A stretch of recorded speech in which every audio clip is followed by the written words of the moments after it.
What's going on, everybody? Thank you guys for joining me again for another one.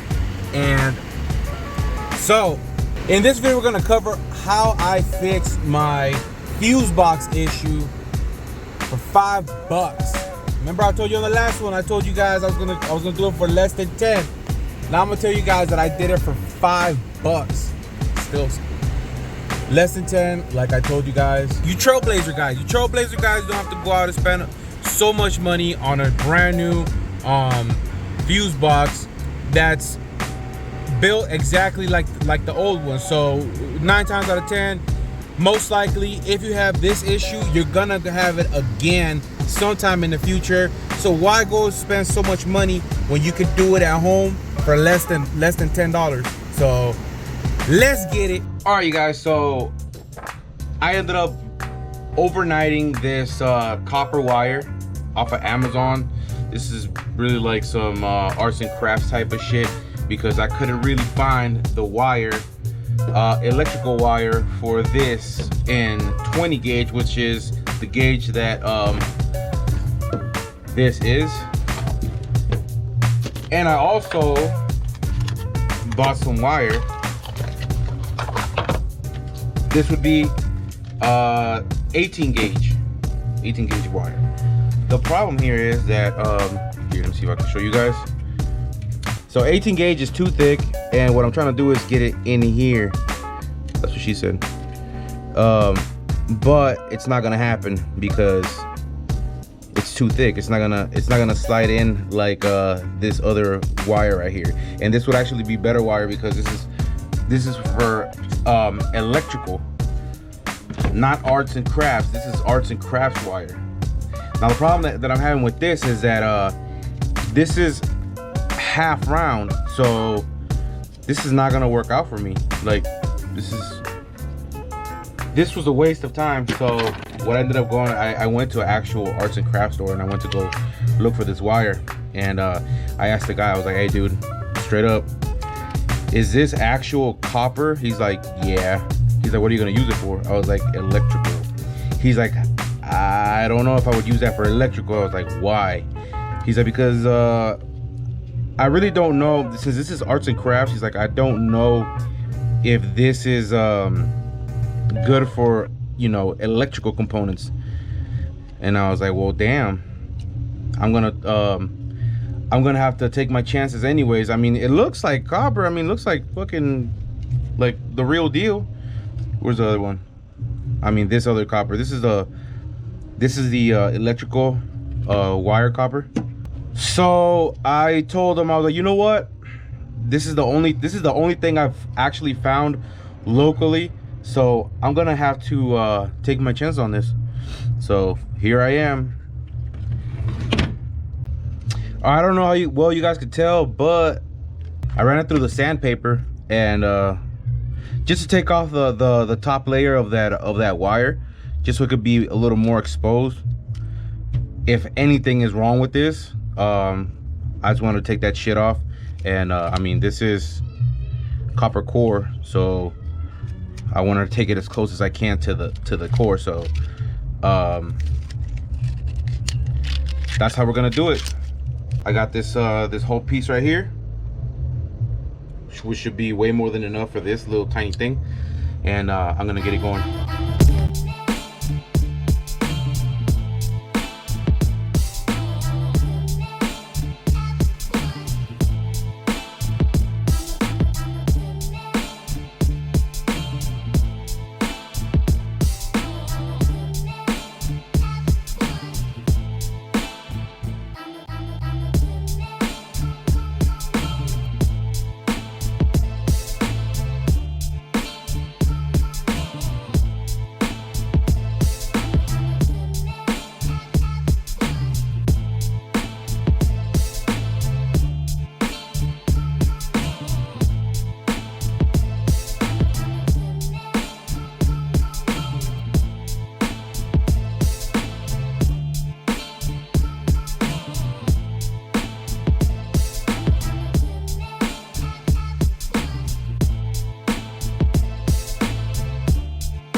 And just like that, folks, we're done.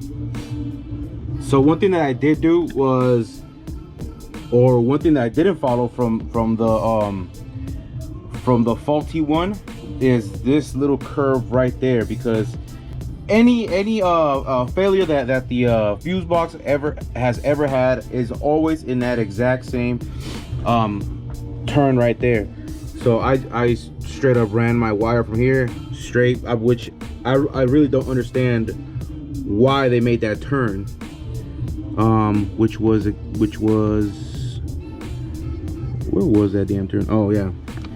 So it would run just like it is right here, and then it would come up right here, bam, and then it'll have this turn right there, little sharp fucking 90 right here, and another 90 right here, and then straight, and then, you know, turn over here.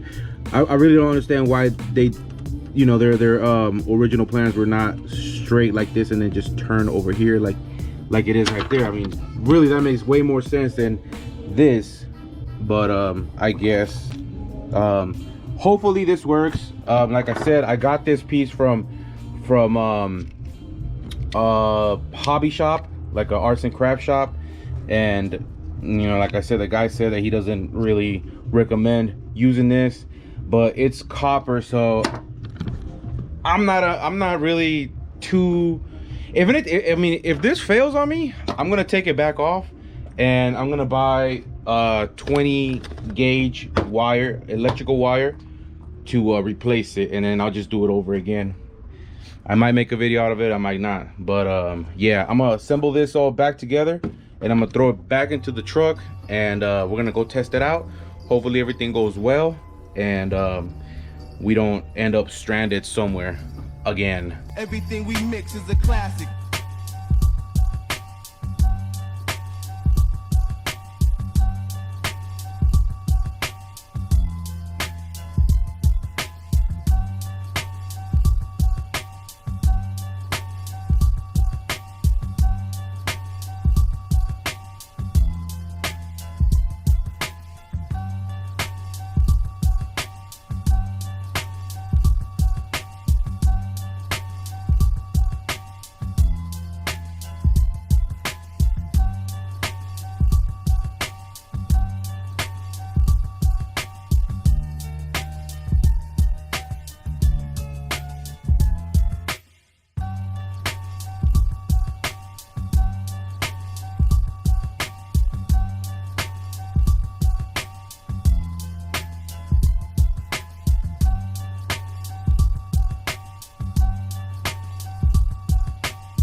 Finally, we finished up this fuse box. Everything's good to go. It's in there. One thing is that I lost this nut right here. I actually found this one in my toolbox, but this was like a 5/16 or some shit. And I actually tapped this into the correct size, which is 8 and 8 it's a MA 125. So yeah, I was like, man, fuck this, I'm gonna go find that. I went and found out what the thread pitch was, and took it to my vise that bitch, and then forced it to be what I needed to be. So yeah, that's it right there. But anyways, it's all done, it's all hooked up and ready to turn on. I don't think I told you guys, but when I took this fuse box off right now, I had already had this truck die twice on me. Once when I threw these tires on, it actually died on the shop, and I wasn't getting any power. So no spark, and I think there was no fuel. The fuel pump was not priming, so I couldn't diagnose it. Obviously over there, brought it back over here, thought it was the crank sensor. So my crank sensor is brand new, and then I hit up the tuner, and I was like, let's do it.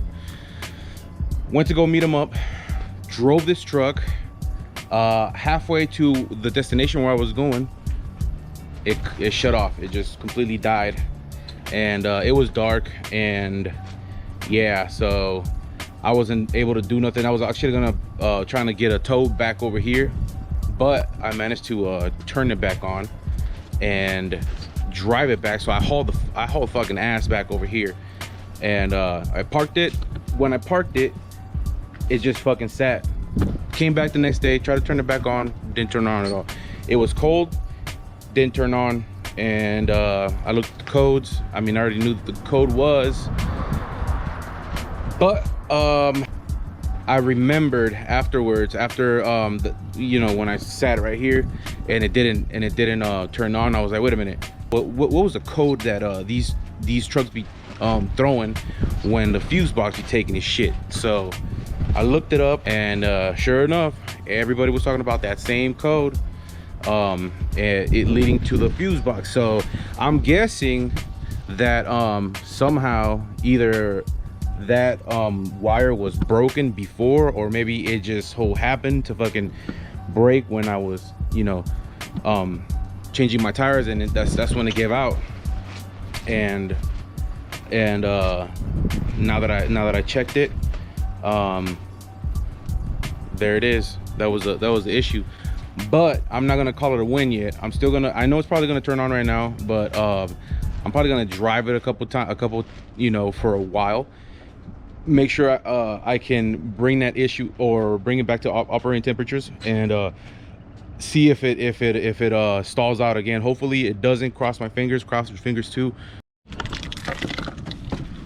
Shee, man, it is hot as fuck in this bitch. God damn, it's fucking hot. Anyways, let me roll down my motherfucking windows. But let's get it.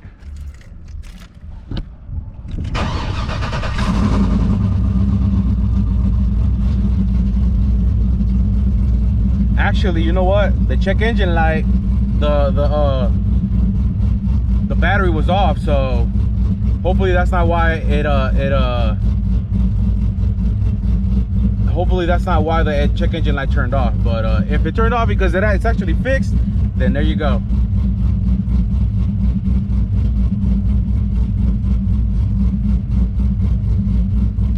No fucking way. What the fuck happened to my...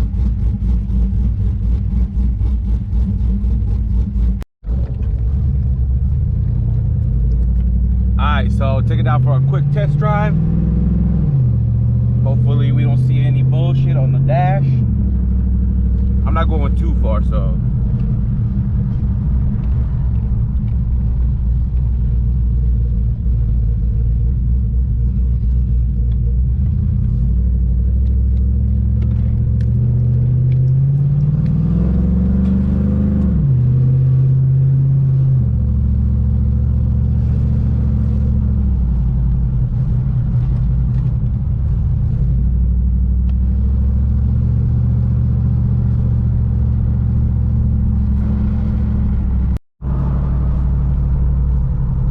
air fuel ratio is looking decent for having no damn tune. So yeah, I'm still kind of iffy about having this you know, on this old ass tune. So yeah, I gotta get this bitch. I gotta call my tuner. Hopefully everything goes well right now, and my tuner comes back ASAP, because look, this is where I'm having a problem. Boulevard.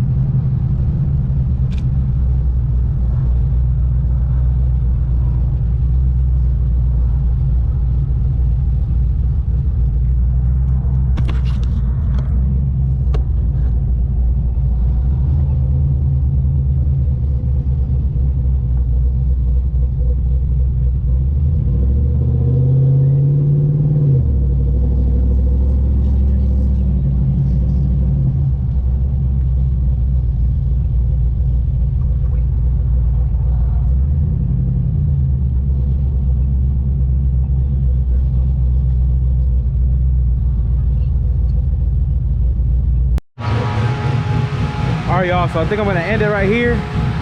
I definitely got it over, I got it to operating temperature. It actually got up to like 210. The dash was saying that I was getting overheat, but I mean, today is hot as shit, so I don't blame it. I think I'm gonna try that water wetter shit. I know I've seen a lot of people vouch for that or on that, so I guess I'm gonna have to go and try that, because Vegas heat is fucking brutal. So I'm gonna have to do whatever I can to fight the heat. So last thing I want to do is have the engine overheat without a tune. Maybe the tune will help it out. I don't know. We'll see what's up. Anyways, so that's it for this one. Seems like everything is going well, and so far so good. No shut off. It's been idling for a little bit. You guys saw that I went to go I want to go take this shit out for a drive. I was close. I was around here. I went out to Fremont. You know, just went cruising a little bit. So hopefully this helps it out. Hopefully that was that was a fix, and we don't have to deal with that shit no more. Luckily, we live in a time and day where there's a lot of information out on the internet, because something like this, where you would take it out to, or somebody that doesn't have this type of trucks or you know, vehicles that have these common problems, take it out to a shop. They're gonna diagnose. I was actually watching a video with another guy that was having the same issue, and I guess he was like a tech for like a dealership, and he was working on his own truck, and I guess he diagnosed that the crank sensor was bad. He replaced the crank sensor, issue was still there. Took it over to his people in a dealership. They diagnosed the exact same shit. They took it to another guy, like a separate guy, and it turns out that the issue was the fuse box all along. So I mean, luckily this information is there. Whoever found this shit, I mean, thank you. Because so many of us have this issue and have had it, and are gonna keep having this issue. And luckily that information is on the internet, where we don't have to fucking blow our fucking minds on what it is that it is. Because if this information was not online, I don't know, this truck would probably be sitting right here for who knows how long. I'm talking about probably years, with a brand new build. So yeah, anyways, so that's it for this one. Thank you guys for joining me. I'm gonna try to keep, I haven't posted videos in a long time, but I appreciate you guys for coming and hanging out with me.